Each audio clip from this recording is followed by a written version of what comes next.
Now I'll take topic what is ICT in education. Even what is ICT for education? Yes, of course, ICT plays an important role in education for both teacher and students. Let me clear what is ICT for education. It is a diverse set of technological tool and resource used to communicate and to create, disseminate, store and manage the information. Here we are using technology. The technology word means here to enhance the learning or our skills for future conception. That is why we are using ICT. Now let me clear ICT a focus on the learner. Why? Here I am telling each and every reason. First one, motivating and engaging the learner.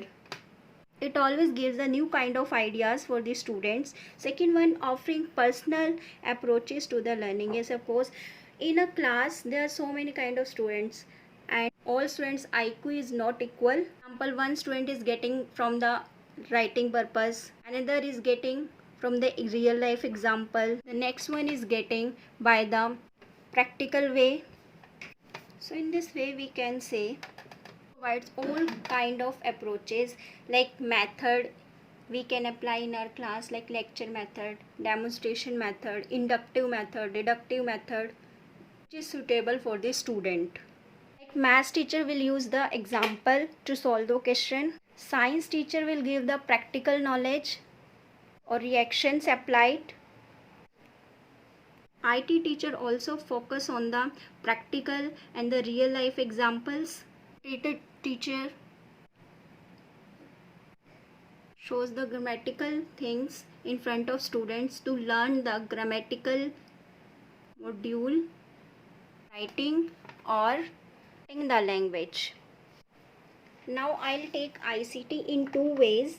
First of all, ICT as a tool of teaching and learning. The second one, ICT as a learning subject. If I'm taking ICT as a tool of teaching and learning, it basically focus on three criteria. The first one, ICT as a management tool. Second one, ICT is a instructional tool. Third one, ICT as a learning tool. So these are focused basically on both teachers and learner. Learner can be considered as a student and both are doing practice for getting the subject ICT. Here both I am taking word both for teacher and student. Student will be also learner, or a teacher wants to be a professional, then here teacher also be considered as a learner. Now the mainstream of ICT. The first one, infrastructure, curriculum, contact of personal skills, educational management, training and usage. All these are related to mainstream of ICT.